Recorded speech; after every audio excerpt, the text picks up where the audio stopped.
दोस्तों, नौकर ने किया मालिक के साथ यह कांड, आपके होश उड़ जाएंगे। दोस्तों, एक बार की बात है। इसी गांव में रमेश नाम का लड़का रहता था, जो कि बहुत ही गरीब घर का था।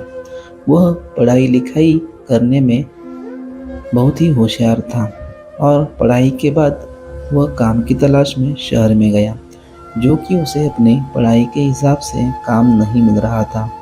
हर जगह बहुत ही कम पगार पर मेहनत मजदूरी का काम मिल रहा था।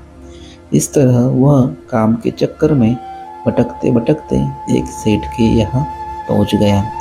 फिर वह उस सेठ के यहाँ मेहनत मजदूरी वाला काम करने लग गया। लेकिन सेठ को पता चल गया कि रमेश बहुत ही पढ़ा लिखा और होनहार लड़का है, जो कि मजबूरी में पढ़ाई लिखाई वाले काम के बजाय मजदूरी वाले काम कर रहा है।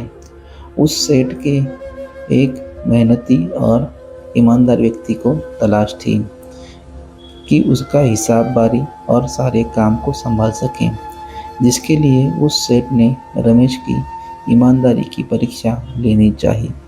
फिर एक दिन सेठ ने रमेश को कुछ हजार रुपए निकाल कर किसी व्यापारी को देने के लिए भेजा।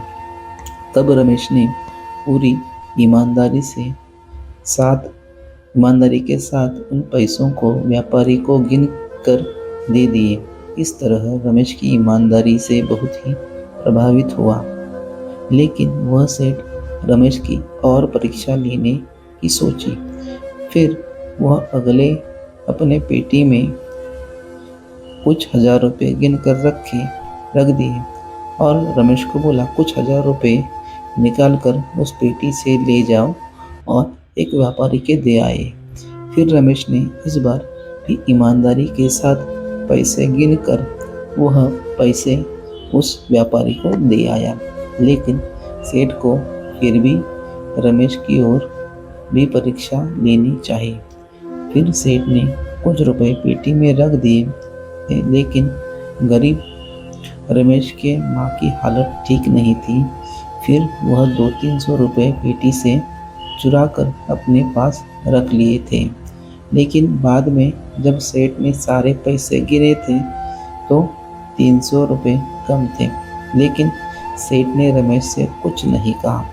इस तरह रमेश की चोरी करने की हिम्मत दिन प्रतिदिन बढ़ने लगी और फिर रोज चोरी करने लगा। और फिर जब सर पानी से ऊपर चढ़ गया तो सेठ ने रमेश को अपने पास बुला लिया और कहने लगा, रमेश, मुझे एक ऐसे ईमानदार व्यक्ति की ज़रूरत थी जो कि मेरे कामकाज और व्यापार को संभाल सके और उस व्यक्ति को फिर अपने ज़मीन जायदाद पूरी प्रॉपर्टी का मालिक बना देता, क्योंकि मेरे पास कोई संतान नहीं है।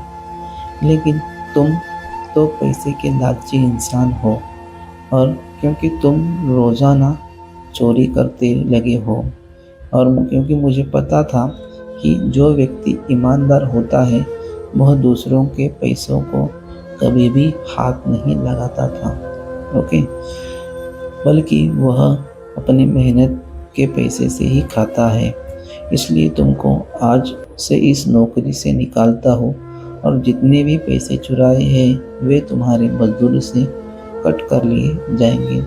सेठ की यह सारी बात सुनकर रमेश को बहुत ही पछतावा हुआ, लेकिन उसका अब कुछ नहीं हो सकता था, क्योंकि अपनी चोरी की वजह से सेठ के विश्वास खो चुका था।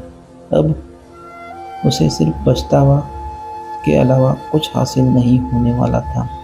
इस तरह रमेश ने अपनी चोरी के चलते विश्वास और नौकरी दोनों खो चुका था। और यह कहानी से हमें क्या सीख मिलती है, हम आगे जानेंगे। इस कहानी से हमें यह सीख मिलती है कि हमें कभी भी चोरी नहीं करना चाहिए, और अगर चोरी बेईमानी की वजह से की हो,